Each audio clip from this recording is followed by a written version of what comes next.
Nous sommes en présence d'un tableau représentant le recrutement des salariés durant les mois de janvier et février. Nous pouvons constater que ces derniers sont divisés en trois catégories, à savoir les ouvriers, les employés et les cadres. Ainsi, pour chacune de ces catégories, nous connaissons le nombre de personnes recrutées chaque mois. Par exemple, nous pouvons constater que 12 ouvriers ont été recrutés durant le mois de janvier et 25 en février. Ce que nous allons chercher à déterminer est le nombre de recrutements total durant ces 2 mois pour chacune des catégories de salariés. Autrement dit, calculer le nombre total d'ouvriers recrutés durant cette période, de même pour les employés et les cadres. Pour ce faire, nous allons créer une formule. Il s'agit dans un premier temps de sélectionner la cellule dans laquelle va apparaître notre résultat. Pour les ouvriers, il s'agit de la cellule D6. Si nous avions une calculatrice, comment aurions-nous procédé? Eh bien, nous aurions tout simplement écrit 12 plus 25, puis validé. Or, que constate-t-on? Excel n'a pas calculé le résultat de notre formule. Pourquoi? En réalité, toute formule doit commencer par le signe égal. Je vais donc sélectionner de nouveau la cellule dans laquelle je l'ai écrite, puis me rendre dans la barre de formule afin de rajouter le signe égal devant mon calcul. Il ne me reste alors plus qu'à valider à l'aide de la touche Entrée. Nous pouvons constater que le résultat a bien été calculé. L'entreprise a recruté un total de 37 ouvriers au cours de janvier et février. En revanche, cette méthode ne permet pas à notre résultat d'être actualisé de manière automatique. Autrement dit, si par exemple au mois de février, l'entreprise a recruté non pas 25 mais 26 ouvriers, notre total demeurera inchangé. Pourquoi? En réalité, notre formule est composée de valeurs fixes. Pour que cette dernière puisse s'actualiser automatiquement, il faut la créer à l'aide de variables. Autrement dit, au lieu d'écrire le contenu des cellules, nous allons indiquer leur emplacement. Ainsi, notre résultat pourra s'actualiser automatiquement si le contenu de ces dernières est par la suite modifié.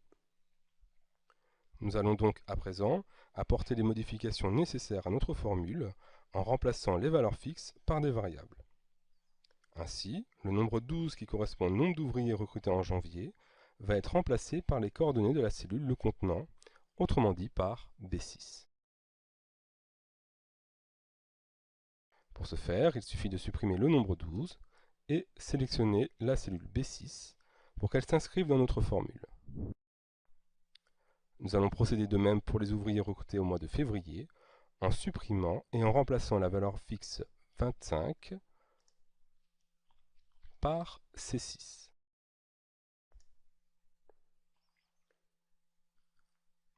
Remarquez que nous pouvons observer que les coordonnées des cellules composant notre formule sont mises en valeur sur notre tableau par un jeu de couleurs. Bleu pour B6 et vert pour C6. Cela nous permet notamment de vérifier la cohérence du choix des cellules sélectionnées. Il ne me reste à présent plus qu'à valider ma formule par la touche Entrée. Nous constatons que le résultat a bien été modifié. Dorénavant, il s'actualisera automatiquement dès que nous modifierons les données le composant, en l'occurrence les effectifs des ouvriers. Nous allons tout de suite le vérifier. Par exemple, au mois de février, il y a eu en réalité 29 ouvriers qui ont été recrutés. Donc je modifie ce nombre et je valide. On constate alors que mon total d'ouvriers s'est automatiquement actualisé. De même, si je modifie le nombre d'ouvriers recrutés en janvier, par exemple, je porte ce nombre à 14 au lieu de 12 initialement, mon total va également s'actualiser. Ainsi, on constate que lorsqu'une des valeurs constituant ma formule est modifiée, son résultat va automatiquement s'actualiser. À présent, nous allons calculer le nombre total d'employés recrutés au cours de janvier et février. Pour ce faire, nous pourrions créer une nouvelle formule.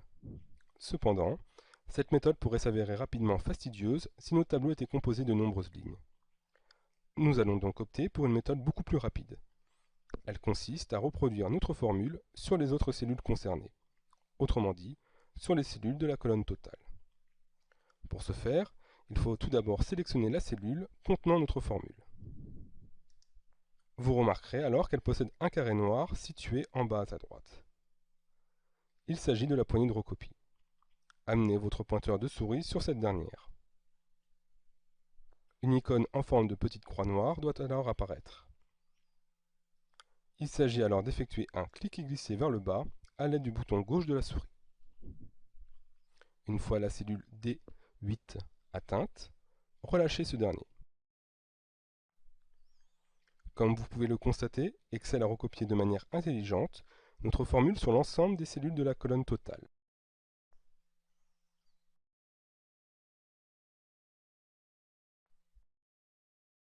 Une petite remarque, lorsque nous sélectionnons une cellule contenant une formule, son résultat apparaît dans la cellule en question et la formule utilisée dans la barre de formule. Nous allons à présent compléter ce tableau par une nouvelle ligne que je vais intituler Total, qui comptabilisera la somme de tous les salariés de l'entreprise.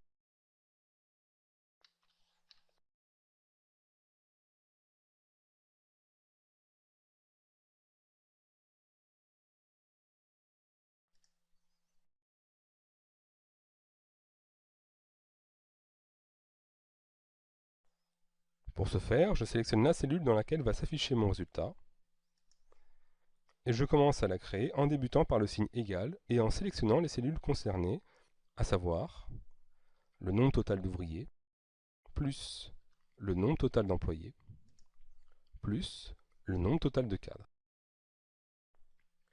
Il ne reste alors plus qu'à valider par la touche Entrée. À présent, nous connaissons l'effectif total des salariés, en l'occurrence 80. Que se passe-t-il si nous modifions l'une des données du tableau, par exemple le nombre d'ouvriers au mois de janvier? C'est ce que nous allons voir tout de suite. Je remplace donc 14 par 18 et nous allons observer l'impact sur notre tableau. Nous constatons que le nombre total d'ouvriers ainsi que l'effectif total des salariés ont été actualisés.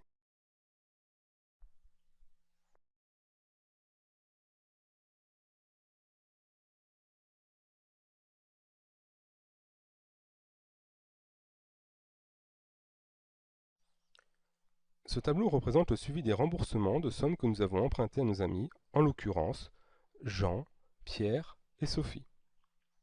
Ainsi, nous pouvons par exemple constater que nous avons emprunté la somme de 120 € à Jean et que nous lui avons déjà remboursé une partie de cette dernière, soit 90 €. L'objectif va consister à déterminer les sommes qu'il nous reste à rembourser à nos trois amis à l'aide d'une formule que nous allons créer. Nous allons commencer par Jean.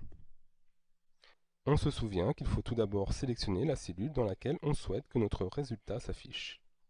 En l'occurrence, il s'agit de la cellule D6. Puis, nous allons débuter notre formule par le signe égal et sélectionner les cellules concernées. Comme il s'agit de la différence entre la somme empruntée et la somme déjà remboursée, nous avons B6 moins C6. Nous validons. Nous constatons alors qu'il nous reste encore 30 € à rembourser à notre ami Jean. Afin de déterminer rapidement les sommes restantes à rembourser pour Pierre et Sophie, nous allons étendre notre formule sur l'ensemble de la colonne intitulée « Reste à rembourser ». Pour ce faire, nous allons sélectionner la cellule D6 dans laquelle se situe notre formule, puis à l'aide d'un clic et glisser, nous allons l'étendre vers le bas jusqu'à la cellule D8. Les sommes restantes à rembourser pour Pierre et Sophie apparaissent alors.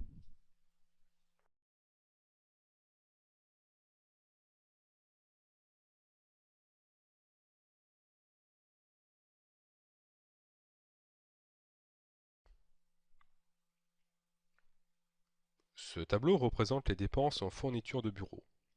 Ce dernier est composé des articles en question, stylos, feutres et cahiers, et pour chacun de ces derniers, nous avons la quantité d'exemplaires achetés ainsi que son prix unitaire.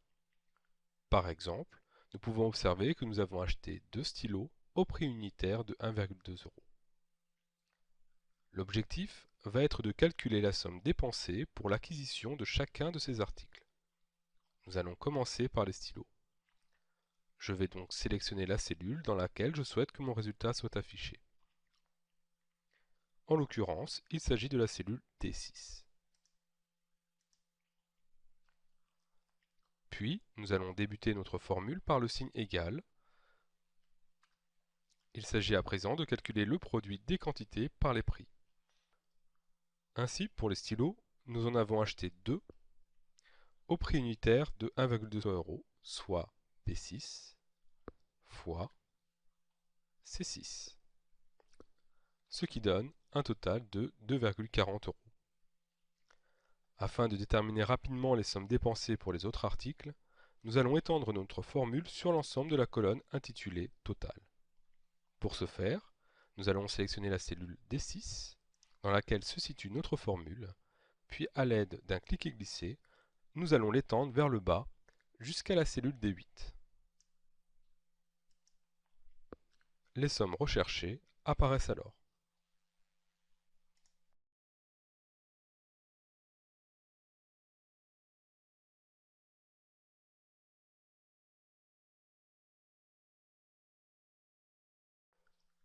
Ce tableau représente les achats prévisionnels de cartes de visite pour l'ensemble des collaborateurs de l'entreprise.